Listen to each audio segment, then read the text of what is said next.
Hello বন্ধুরা, জ্ঞানজ্যোতি coaching সেন্টারের পক্ষ থেকে তোমাদের সকলকে জানাই আরও একবার স্বাগত। আজকে আমি তোমাদের সঙ্গে যে বিষয়টি নিয়ে আলোচনা করব সেটি হচ্ছে গুপ্ত যুগে বর্ণ ব্যবস্থা, অর্থাৎ গুপ্ত যুগে যে বর্ণ ব্যবস্থা কেমন ছিল, কি ধরনের ছিল, কোন কোন বর্ণ ছিল, এই সম্পর্কে কিন্তু আজকে তোমাদের সঙ্গে আলোচনা করব।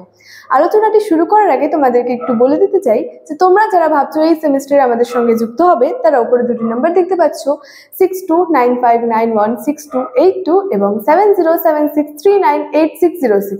এই দুটি নাম্বার হলো আমাদের জ্ঞানজ্যোতি কোচিং সেন্টারের অফিসিয়াল হেল্পলাইন নাম্বার। তো তোমরা যারা ভাবছো আমাদের সঙ্গে যুক্ত হবে, তারা কিন্তু দেরি না করে এই দুটি নাম্বারের মধ্যে যে কোনো একটি নাম্বারে যোগাযোগ করে আমাদের সঙ্গে যুক্ত হয়ে যেতে পারো। তাহলে আজকের আলোচনার বিষয় শুরু করছি। দেখো, গুপ্ত যুগে যে বর্ণ ব্যবস্থা ছিল, তো এটা সম্পর্কে মূলত আমরা কোন উপাদান থেকে জানতে পারি বা কিসের উপর ভিত্তি করে আমরা এই গুপ্ত যুগের বর্ণ ব্যবস্থা সম্পর্কে জানতে পারি? ফাহিয়েনের বিবরণ থেকে কিন্তু এই গুপ্ত যুগের বর্ণ ব্যবস্থা সম্পর্কে জানা যায় যে গুপ্ত যুগের বা গুপ্ত সমাজে যে বর্ণ ব্যবস্থা ছিল সেটা কিন্তু খুবই কঠোর ছিল বলা হয়েছে। এবং এক্ষেত্রে বলা যায় যে গুপ্ত যুগে কিন্তু বৈদিক যুগের মতোই চারটি বর্ণর কথাই চারটি বর্ণই কিন্তু ছিল।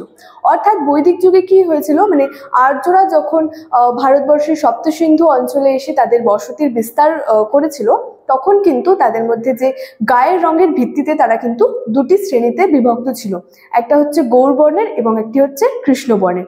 তো পরবর্তীতে দেখা গিয়েছিল যে এই গৌর বর্ণের আর্যরা কিন্তু কৃষ্ণ বর্ণের আর্যদের থেকে নিজেদেরকে পৃথক রাখার একটা প্রয়োজন মনে করেছিল।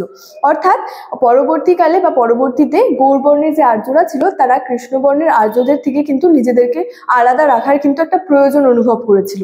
এবং তখনই কিন্তু পরবর্তীতে বৈদিক সমাজে পেশাগত ভিত্তিতে চারটি বর্ণের কিন্তু উদ্ভব ঘটেছিল: ব্রাহ্মণ, ক্ষত্রিয়, বৈশ্য এবং শূদ্র। এবং ঠিক এই বৈদিক যুগের মতো বা বৈদিক সমাজের মতো কিন্তু এই গুপ্ত যুগেও কিন্তু বা যে গুপ্ত সমাজেও কিন্তু চারটি বর্ণ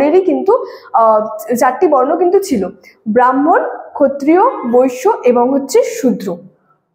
তো ঋগ্বেদের দশম মণ্ডলের পুরুষ সূত্র থেকে জানা যায় আর কি, যে এই ব্রাহ্মণের উৎপত্তি অর্থাৎ ব্রহ্মার মুখমণ্ডল থেকে কিন্তু ব্রাহ্মণের উৎপত্তি হয়েছিল, বাহুদয় থেকে ক্ষত্রিয়ের উৎপত্তি হয়েছিল, উরুদেশ থেকে বৈশ্যের উৎপত্তি হয়েছিল এবং সর্বশেষ যে বর্ণ শূদ্র, চরণ যুগল বা পদযুগল থেকে কিন্তু এই শূদ্রের উৎপত্তি হয়েছিল।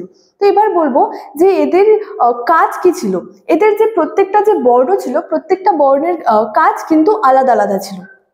দেখো, ব্রাহ্মণের কাজ ছিল যাগযজ্ঞ করা, বিদ্যা চর্চা করা, পূজা অর্চনা করা, কিন্তু এই ব্রাহ্মণদের কাজ ছিল। ক্ষত্রিয়দের কাজ ছিল যে দেশ শাসন করা, দেশ রক্ষা করা। বৈশ্যদের কাজ ছিল ব্যবসা বাণিজ্য করা, কৃষিকাজ, পশুপালন, এগুলা কিন্তু বৈশ্যদের কাজ ছিল। এবং সর্বশেষ বর্ণ ছিল শূদ্র।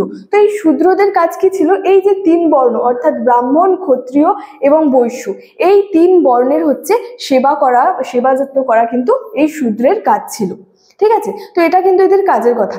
এছাড়াও বলা যায় যে এই গুপ্ত সমাজে কিন্তু এই যে চারটি বর্ণ অর্থাৎ ব্রাহ্মণ, ক্ষত্রিয়, বৈশ্য, শূদ্র, এই চারটি বর্ণ ছাড়াও কিন্তু একটি হীন বর্ণের সন্ধান পাওয়া গেছিল। এবং এই যে হীন বর্ণের যে সন্ধান পাওয়া গেছিল, এরা কিন্তু চণ্ডাল নামে পরিচিত ছিল। এবং এরাই কিন্তু সমাজে অস্পৃশ্য এবং গ্রাম ও শহরের কিন্তু এরা বাইরে বসবাস করত। অর্থাৎ গুপ্ত যুগে যে বৈদিক যুগের মতোই চারটি বর্ণ ছিল: ব্রাহ্মণ, ক্ষত্রিয়, বৈশ্য এবং শূদ্র। চারটি বর্ণেরই আলাদা আলাদা কিন্তু কাজ ছিল। ব্রাহ্মণদের কাজ ছিল বিদ্যা চর্চা করা, যাগযজ্ঞ এবং পূজা অর্চনা করা। ক্ষত্রিয়দের কাজ ছিল দেশ শাসন, দেশ রক্ষা করা।